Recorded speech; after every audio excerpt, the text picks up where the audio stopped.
संस्कृत गुरुजी Odisha YouTube channel को समस्त को सुस्वागत। आमर सीताया वनगमनम तार प्रथम भाग एवं द्वितीय भाग समाप्त होता।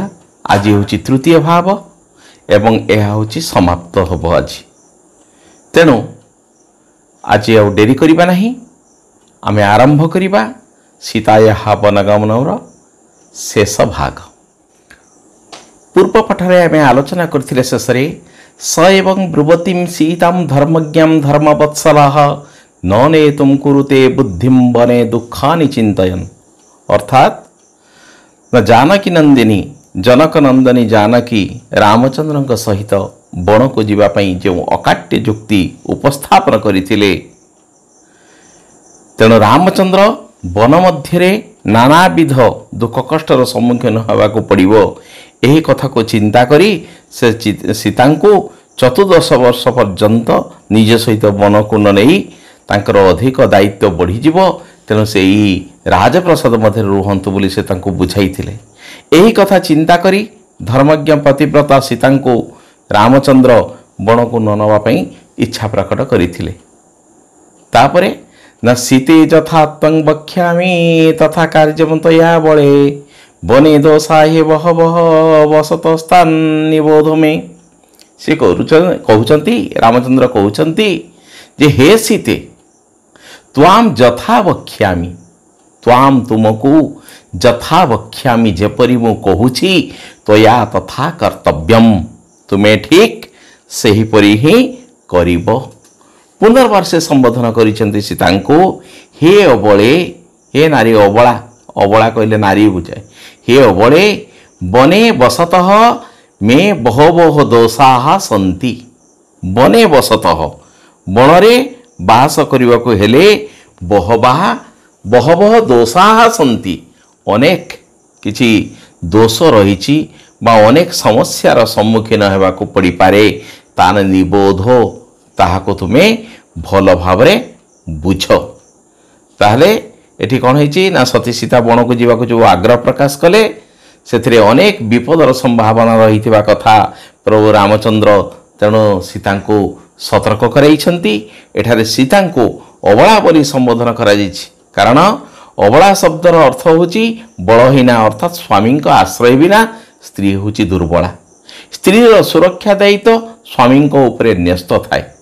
तेणु यही सब कारणरू सीता को संगे नेले रामचंद्र नाना समस्यार सम्मुखीन होई पारंती।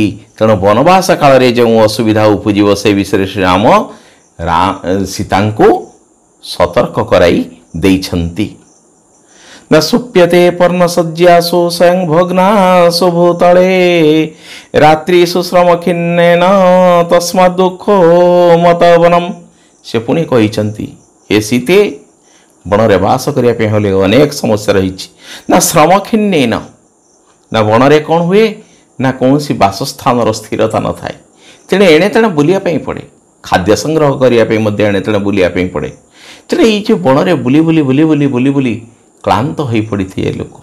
तेणु जो संध्या हो जाए से क्लांत शरीर को सी कौन करे ना से तो बिछना नहीं, तेणु शोवाई भारी असुविधा। तेणु जो पत्र गुड़िक सब गचर आपे आपे झड़ी पड़ी थाए।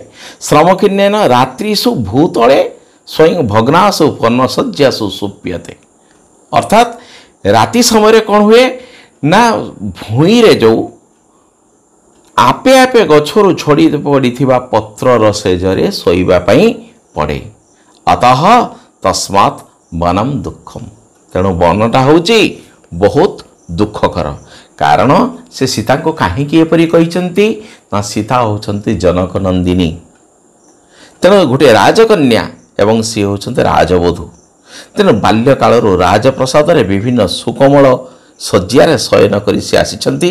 तेणु बर्तमान जदि सी वन को जीवे तेबे सुखिला पत्र रे शज्या निर्माण करी ता उपरे रात्रि रे शयन करबा को हेबो।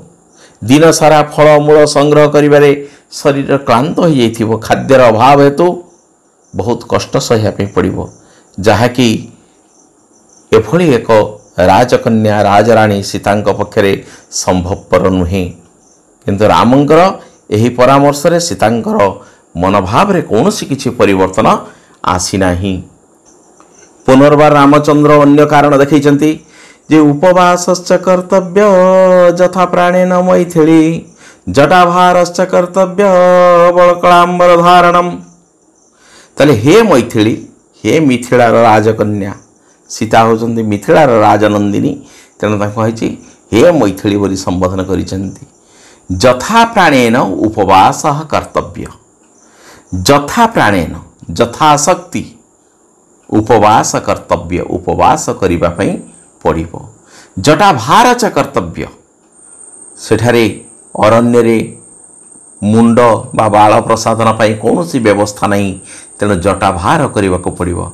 आ बलकलांबर धारण, बलकल गछर छाल को वस्त्र रूप से धारण करने पड़ो। तारे फलमूल अभाव रे उपवास करने को पड़ पारे, जहाँ सीता पक्षरे निश्चित रूप असह्य हम। पुणी तेल अभाव केश प्रसादन संभव हेब नहीं, वस्त्राभाव कारण बलक धारण करने को पड़ो। कारण जंगल में बुलला बेले वस्त्र तो अपरिष्कार हम, कंटा बाजी छिड़ीज, तेणु से बाध्य ही पिंधि लगा जिते बड़े न मिल से बलक धारण करने पड़ो। तेणु वनगमन तुम पक्षे आदौ संभव नुहे बा समीचीन नुहे बोली प्रभु रामचंद्र सीता को एठारे सूचाई देइछन्ति। अतीव वातस्तिमिरं बुभुक्षा चाति नित्यसः भयानि च भयांत्यत् महान्त्यत्र तत दुःख तरम्बरम्। न अतीव वातस्तिमिरं बुभुक्षा चाति नित्यसः भयानि च महान्त्यत्र तत दुःख तरम्बरम्। रामचंद्र कहते अत्र अर्थात वनवास काले नित्यसः प्रत्येक दिन अतीव बातः अत्यंत पवन तिमिरम जंगल भितर होची अंधकार भुभुक्षा खाद्य मिलिबो नाही सबले भोकरे आउट पाउट होबा पड़िबो। आ महांती भयानी जंगल मध्यरे बहुत भय रहिछि ततः वनम दुःखतरम, तेणु वनटा होची जंत्रणादायक। प्रभु राम वनवास किपरि विपदर सम्मुखीन होबाक पड़िबो एही कथा रामचंद्र को सूचित ये प्राणप्रिया सीता को सूचित करैछन्ति। सबुबले अरण्य रे पवन घंच वृक्ष जोगु चारिआडे अंधार, यथा समय खाद्य प्राप्ति हेब नाही, तेणु अनेक समय क्षुधार जंत्रणा भोग करिया पई पड़िबो। तापर श्लोक से पुणी कहते तदलं ते वनं गत्वा क्षेमं न हि वनं तव विमृशन्निव पश्यामि बहुदोषकरं वनं न तत् ते वनं गत्वा आलम वनं गत्वा तव क्षेमं न हि विमृशन् इव पश्यामि वनं बहुदोषकरम। अर्थात रामचंद्र प्राणप्रिया सीता को वनवास निवृत्त कराइबा पई अनेक किछि उदाहरण से देइछन्ति एवं कहते हे सीता न वनवास तुम पक्षरे आदौ मंगलकर नुहे तत्ते वनं गत्वालम, तेणु वन को तुम जीवा आवश्यक नहीं, कारण वनवास काल नानाविध समस्यार सम्मुखीन होगापी पड़ो। तेणु वनं गत्वा तव क्षेमं न हि, वन को जीवा तुम पक्षरे मंगलदायक नुहे।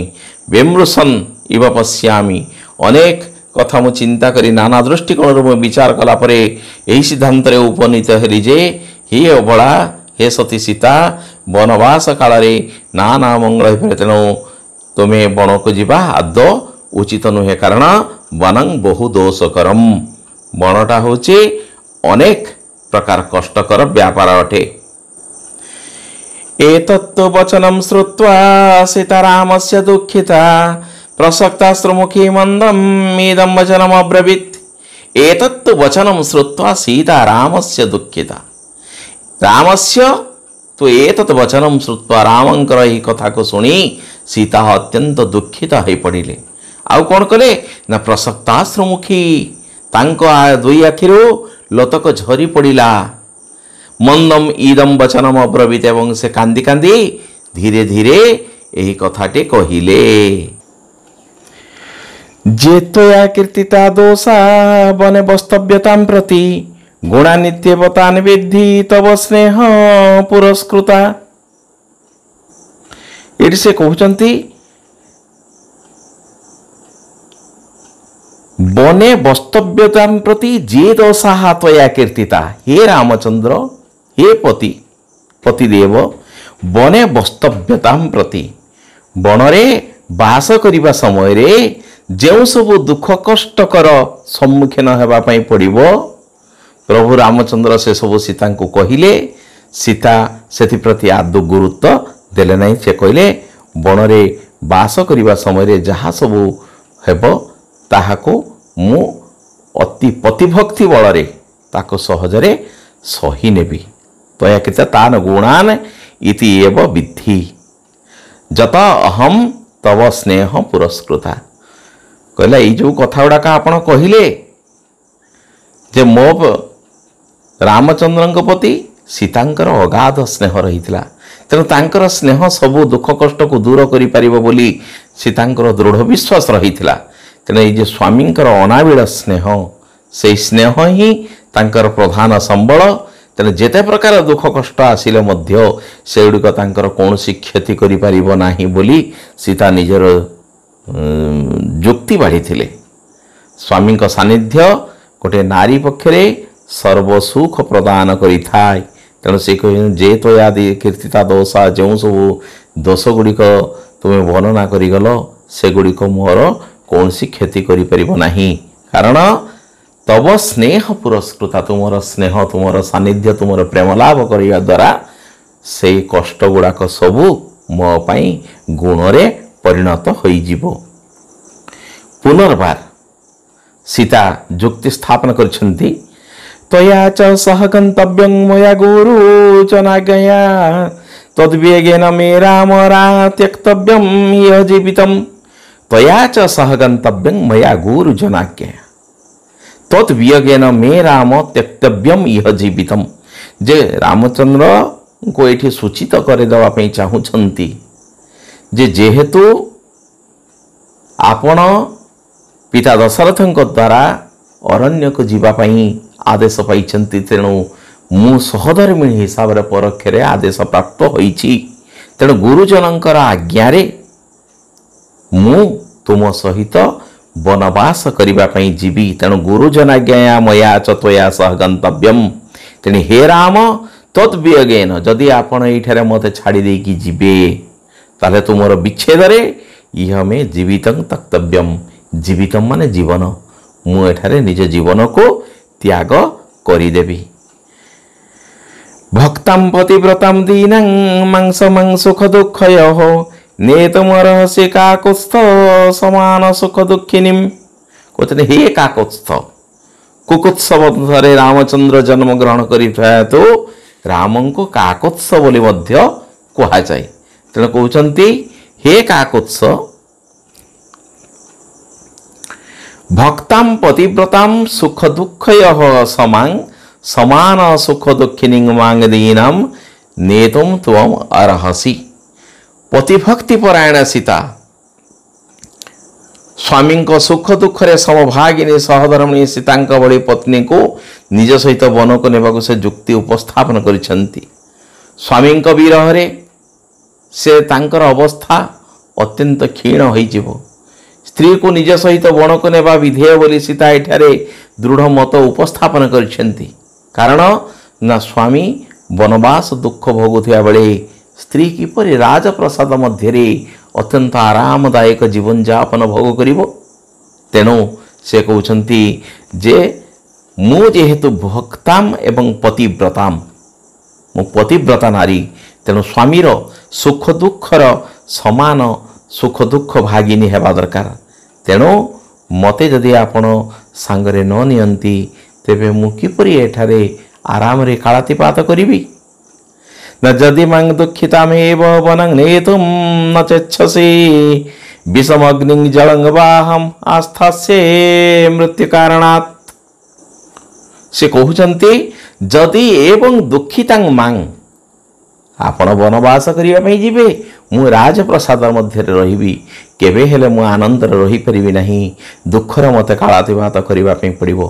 तेणु मो परि दुखिनी को जदि आपण वनम नेतुं न इच्छसि वन को नेबा पई इच्छा करू नाहंती तेबे मोर मृत्यु पई मृत्यु कारणात् अहम विषम अग्निं जलं वा आस्थास्ये ମୁଁ ମୃତ୍ୟୁବରଣ କରିବା ପାଇଁ ବିଷ କିମ୍ବା ଅଗ୍ନି କିମ୍ବା ଜଳର ଆଶ୍ରୟ ନିଶ୍ଚିତ ରୂପେ ନେବି। ଅର୍ଥାତ୍ ଏ ଜୀବନ ମୁଁ ଆଉ ରଖିବି ନାହିଁ, ଆତ୍ମହତ୍ୟା କରି ମୁଁ ମୃତ୍ୟୁବରଣ କରିବି। ତାଙ୍କ ପରିଶ୍ୱର୍ଯ୍ୟ ବାହୁଭ୍ୟାମ ବିସଂଜ୍ଞାମ ଏବ ଦୁଃଖିତାମ। ଏତିକି ଯେତେବେଳେ କହିଦେଇଛନ୍ତି ସୀତା, ସେ ସଂଜ୍ଞାହୀନା ହୋଇ ପଡ଼ିଛନ୍ତି। ଯେତେବେଳେ ସଂଜ୍ଞାହୀନା ହୋଇ ତଳେ ପଡ଼ିଯିବାକୁ ଉଦ୍ୟତ ହେଉଛନ୍ତି ସୀତା, ସେତେବେଳେ ରାମଚନ୍ଦ୍ର ନିଜର ବାହୁ ଦୁଇଟିରେ ତାଙ୍କୁ କୋଳେଇ ନେଇଛନ୍ତି। କହୁଛନ୍ତି ତାଙ୍କ ପରିଶ୍ୱର୍ଯ୍ୟ ବାହୁଭ୍ୟାମ ବିସଂଜ୍ଞାମ ଏବ ଦୁଃଖିତାମ ଉବାଚ ବଚନଂ ରାମ ପରିବିଶ୍ୱାଂ ସ୍ୱୟଂସ୍ତଦା। ଏଠାରେ ସେ କହିବାକୁ ଯାଉଛନ୍ତି ତଦା ରାମ ବିସଂଜ୍ଞାମିବ ଦୁଃଖିତାମ। ସେତେବେଳେ ରାମଚନ୍ଦ୍ର ସଂଜ୍ଞାହୀନ ଅବସ୍ଥାକୁ ଆସିଥିବା ତାଙ୍କ ଦୁଃଖିତାମ, ସେହି ଦୁଃଖିତାମ ସୀତାଙ୍କୁ ବାହୁଭ୍ୟାମ ପରିଶ୍ୱର୍ଯ୍ୟ, ଦୁଇ ବାହୁରେ କୋଳାଇ ଧରି ତଦା ପରିବିଶ୍ୱାସେନ ବଚନମ ଉବାଚ, ସେତେବେଳେ ସେ ତାଙ୍କୁ ଅନେକ ବୁଝାଇ କହିଛନ୍ତି। କ'ଣ କହିଲେ ନା ଆରଭସ୍ୱ ଶୁଭଶ୍ରଣୀ ବନବାସ କ୍ଷମା କ୍ରିୟା ନେଦାନିମ ତଦୃତେ ସୀତେ ସ୍ୱର୍ଗୋପି ମମ ରୋଚତେ। ସେ ତାଙ୍କୁ ଆଶ୍ୱାସନା ଦେଇ କହିଛନ୍ତି ଯେ ହେ ଶୁଭଶ୍ରଣୀ, ବର୍ତ୍ତମାନ ଇଦାନିଂ ବନବାସ କ୍ଷମା କ୍ରିୟା ଆରଭସ୍ୱ। ହେ ସୀତେ ତ୍ୱତୃତେ ସ୍ୱର୍ଗ ପି ମମ ନ ରୋଚତେ। ହେ ଶୁଭଶ୍ରଣୀ, ହେ ସୁନ୍ଦର କୋଟିଯୁକ୍ତା, କୋଟି ମାନେ ଅଣ୍ଟା, ସେ ତାଙ୍କୁ ସମ୍ବୋଧନ କରିଛନ୍ତି। ଏଠାରେ ସୁନ୍ଦରୀ ହିସାବରେ ତାଙ୍କୁ ବର୍ଣ୍ଣନା କରିଛନ୍ତି। ହେ ଶୁଭଶ୍ରଣୀ, ହେ ସୁନ୍ଦର କୋଟିଯୁକ୍ତା ଅଣ୍ଟାଯୁକ୍ତା ନାରୀ ସୀତେ, ଇଦାନିଂ ବର୍ତ୍ତମାନ ବନବାସ କ୍ଷମା କ୍ରିୟା ଆରଭସ୍ୱ। ବନବାସ ଯିବା ପାଇଁ ତା ପୂର୍ବରୁ ଯେଉଁ ପୂର୍ବ କାମ ଗୁଡ଼ାକ ରହିଛି, ସେ ପୂର୍ବ କାମ ଗୁଡ଼ିକୁ ଆରମ୍ଭ କର। କାରଣ ବନବାସ ଗୋଟିଏ ହେଉଛି 14 ବର୍ଷର କଷ୍ଟଦାୟକ କାର୍ଯ୍ୟ। ତା ପୂର୍ବରୁ ଦାନ ଧର୍ମ ଆଦି କାର୍ଯ୍ୟ ଗୁଡ଼ିକ, ମାଙ୍ଗଳିକ କାର୍ଯ୍ୟ କରିବା ଉଚିତ, ଯେପରି ସେ ବନବାସରେ କୌଣସି ବାଧାବିଘ୍ନ ସୃଷ୍ଟି ନ ହେବ। ତେଣୁ ବନବାସ କ୍ଷମା କ୍ରିୟା ଆରଭସ୍ୱ, ଅର୍ଥାତ୍ ବନବାସ ପାଇଁ ବା ବନବାସ ଯଜ୍ଞର ଯେଉଁ କାର୍ଯ୍ୟ ଗୁଡ଼ିକ ରହିଛି ସେଗୁଡ଼ିକ ଆରମ୍ଭ କର। ହେ ସୀତେ ତ୍ୱତୃତେ, ତୁମ ବିନା, ତଦୃତେ ସ୍ୱର୍ଗ ଅପି ମମ ନ ରୋଚତେ, ମୋତେ ସ୍ୱର୍ଗ ମଧ୍ୟ ରୁଚୁନାହିଁ ବା ଭଲ ଲାଗୁନାହିଁ। ତେଣୁ ମୁଁ ନିଶ୍ଚିତ ରୂପରେ ତୁମକୁ ବନବାସକୁ ନେଇ ସାଙ୍ଗରେ ଯିବି। ଏହି କଥା କହି ସୀତାଙ୍କୁ ସେ ଆଶ୍ୱାସନା ଦେଇଛନ୍ତି ଏବଂ ସୀତାଙ୍କ ପ୍ରତି ଭକ୍ତିରେ ରାମଚନ୍ଦ୍ର ଅତ୍ୟନ୍ତ ସନ୍ତୁଷ୍ଟ ହୋଇଛନ୍ତି। ବର୍ତ୍ତମାନ ଆମେ କଠିନ ଶବ୍ଦାର୍ଥ ଗୁଡ଼ିକ ଦେଖିବା। ଅବଳା, ଅବଳା ମାନେ ହେଉଛି ସ୍ତ୍ରୀ। ନିବୋଧ, ନିବୋଧ ମାନେ ବୁଝ ବା ବୁଝିନିଅ। ଭୂତଳେ, ଭୂତଳେ ମାନେ ଭୂଇଁରେ। ଶ୍ରମଖିନ୍ନ, କ୍ଳାନ୍ତ ହୋଇପଡ଼ିଥିବା। ଯଥା ପ୍ରାଣେନ, ଯଥାଶକ୍ତି କହିଲେ ଏଠି ଅତ୍ୟୁକ୍ତ ହେବ ନାହିଁ। ଯଥା ପ୍ରାଣେନ। ମୈଥିଳୀ, ସୀତାଙ୍କୁ ମୈଥିଳୀ ବୋଲି ଏଠାରେ କୁହାଯାଇଛି। ସେ ମିଥିଳାର ରାଜନନ୍ଦିନୀ। ମୈଥିଳୀ ମାନେ ମିଥିଳାର ରାଜନନ୍ଦିନୀ। ବଳକଳାମ୍ବର, ବଳକଳ ବସ୍ତ୍ର। ବୁଭୁକ୍ଷା, ଖାଇବାର ଇଚ୍ଛା। ନିତ୍ୟସହ, ପ୍ରତିଦିନ। କ୍ଷେମଂ, ମଙ୍ଗଳ। ବିମୃଶନ୍, ବିଚାର କରି, ଚିନ୍ତା କରି। ପ୍ରସକ୍ତାଶ୍ରୁମୁଖୀ, ଲୋତକ ଜର୍ଜରିତ ମୁଖୀ ବା ଲୋତକ ଜର୍ଜରିତା ମୁହଁରେ। ଅବ୍ରବୀତ, କହିଲେ। କୀର୍ତ୍ତିତା, ଯେତୟା କୀର୍ତ୍ତିତା ଦୋଷାଃ, ବର୍ଣ୍ଣନା କଲେ। ବିଦ୍ଧି, ଜାଣ। ତଦ୍ବିୟୋଗେନ, ତୁମ ବିଚ୍ଛେଦରେ। ଜୀବିତମ୍, ଜୀବନ। ଅର୍ହସି, ଯୋଗ୍ୟ। मृत्यु कारणात् मरिबा उद्देश्य रे परिस्वज्य आलिंगन करी आरभस्व आरंभ कर शुभ श्रेणी हे सुंदर कोटियुक्ता बा जार कोटि देश सुंदर हे कोटि सुंदर कोटियुक्ता नारी वनवास क्षमा वनवास योग्य इदानीम वर्तमान तद्रुते तुम बिना। वर्तमान यही विषय संधि विच्छेद गुड़िक देखा त्वया बड़े त्वया युक्त अबले त्वया रे आकार अच्छी अबल अच्छी आ मिसिकी आला बसत स्थान ये युक्ताक्षर अच्छी दंतेश्वर त दंतेश्वर विसर्ग है बसत युक्त तान बड़कलांबर धारणम बड़कल युक्त अंबर धारणम अतीव अतियुक्त इव बहुत इंपोर्टेंट एटा अतीव अतियुक्त इव ह्रस्व दीर्घ बातस्तिमिरम बात युक्त तिमिरम ये दंतेश्वर त रही दंतेश्वर विसर्ग है बात तिमिरम चाति च युक्त अति ये जो गुड़ाक गुलापी रंग कर देछि से बहुत इंपोर्टेंट महांत्यत्र महांत्य ये कौन अच्छी ना दंत्यन तो जफला अच्छी जफला अच्छी माने ह्रस्व ही हम ताले महांती युक्त अत्र तदलम तत्युक्त अलम विमृशन इव विमृशन दंतन दंतन रही गोटे न एपट पड़ेगा गोटे न लोप हो गला विमृशन युक्त इव प्रसक्ताश्रुमुखी प्रसक्ता युक्त अश्रुमुखी मंदम इदम मंदम युक्त इदम वचनम अब्रवीत वचनम युक्त अब्रवीत गुरुजनाज्ञया गुरुजन युक्त आज्ञया त्यक्तव्यम इह त्यक्तव्यम युक्त इह मो आउ इ मिसीगला नेतुम अर्हसि मो पाखे भांगिब नेतुम युक्त अर्हसि चेच्छसि बहुत इंपोर्टेंट च युक्त इच्छसि आगु मध्य परीक्षा रे पड़ी बाहम आस्थास्ये बाहम युक्त आस्थास्ये परिविश्वासयंस्तदा ये जे इरे अनुसार रही से अनुसार टा दंतमर हलंत गला परिविश्वासयन दंतेश्वर लोप हो गला तदा परिविश्वासयंस्तदा नेदानीम न युक्त इदानीम न रे ओ अच्छी एपटे इ अच्छी ओ इ मिसिकी ए नेदानीम तद्रुते त्वत युक्त रुते ये दुईटा जाक मोस्ट होची इंपोर्टेंट।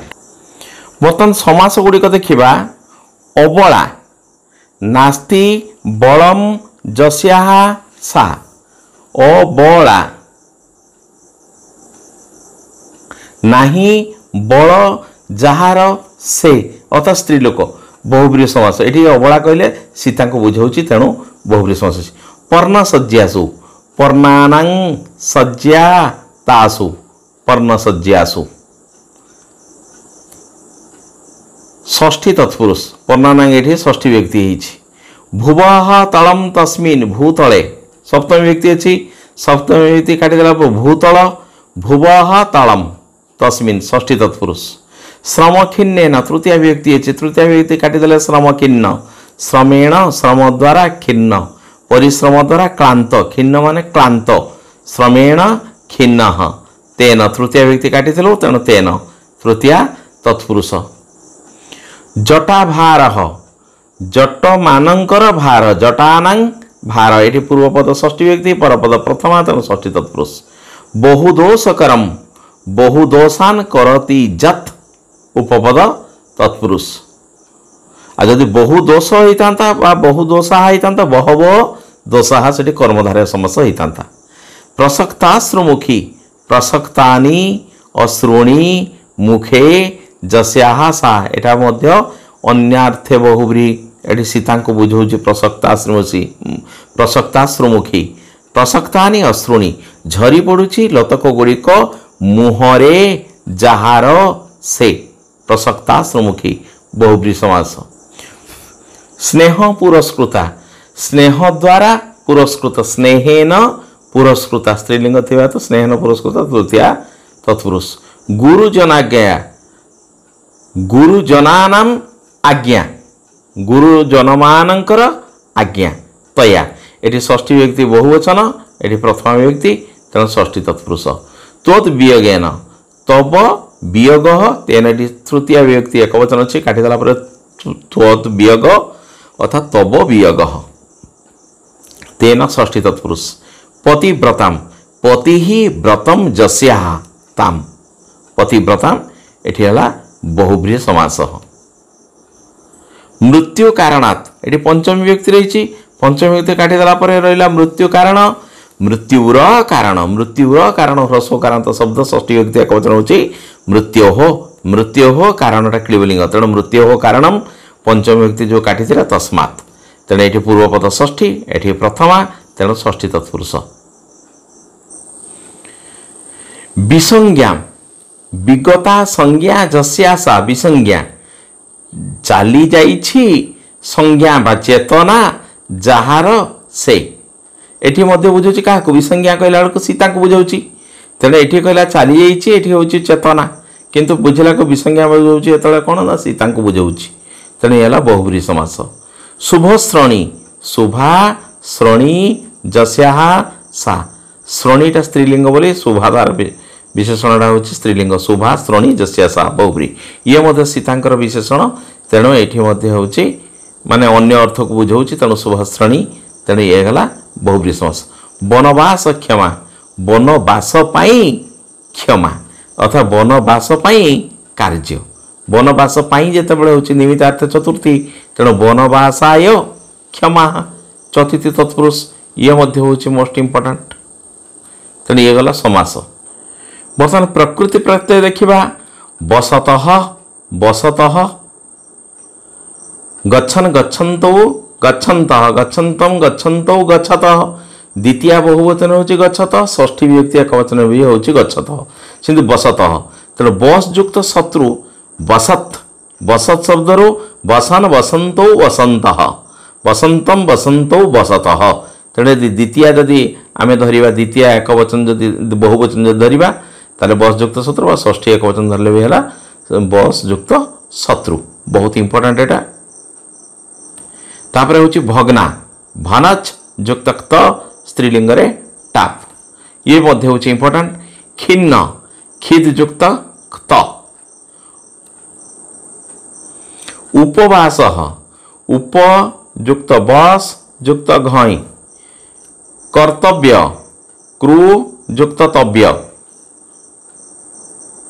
विमृशन बहुत इंपोर्टेंट ये बी उपसर्ग मृष धातुरु शत्रु प्रत्यय मैं आगु कही जार शेष अत बा अन थी से शत्रु प्रत्यय विमृशन इव विमृशन तेणु विमृश शत्रु वचनम बच युक्त ल्यूट श्रुत्वा श्रुयुक्त क्त्वा प्रसक्त प्र उपसर्ग सग धातुरु क्त प्रत्यय शेष त अच्छी बोली क्त प्रत्यय दोषा दोष युक्त घई ये घई रू रहा ये जो दोष हूँ उपधा उपधा किए ना दंतेश्वर हलंत पूर्व जो स्वरवर्ण अच्छी सी हूँ उपधा तार दीर्घ होगी दर ओकार तेणु दोष युक्त घई दोषा स्नेह स्नेही युक्त घई तेणु ये भी इम्पोर्टेंट स्नेह स्नेही ये भी हूँ इम्पोर्टेंट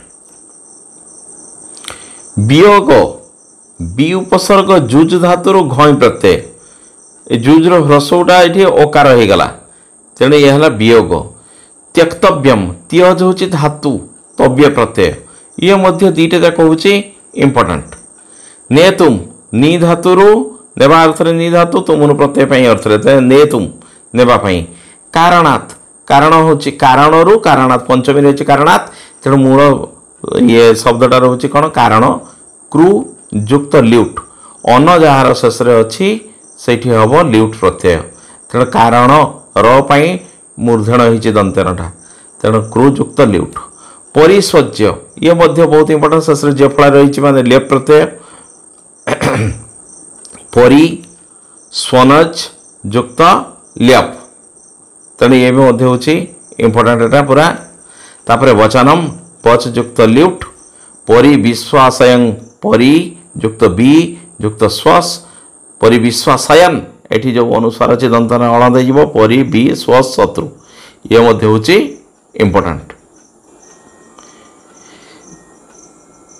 एठी कही रखिया पे चाहे जे आमको परीक्षा देइथिबो कोठी धातुटा थिबो शून्य स्थान पूरण करिया पे बा कोठी प्रत्यय देइथिबो शून्य स्थान पूरण करिया पे बा कोठी उपसर्ग देइथिबो उपसर्ग न देई पारे किंतु हमको धातु और प्रत्यय ऊपर बेस इंपोर्टेंट उपसर्ग 22टा मन रखिया पे पड़िबो।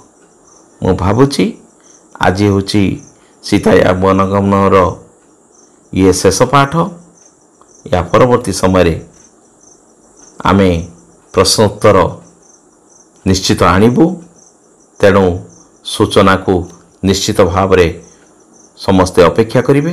ता पूर्व कही रखिया पे चाहिए जो मैंने बर्तन सुधा आम चैनल टी को सब्सक्राइब करि नाहांती सब्सक्राइब करि नियंतु वीडियो टी को लाइक करने को आदौ भूलिबे नहीं एवं अन्य को निश्चित रूपे शेयर करी समस्तकर उपकार करिवे। धन्यवाद।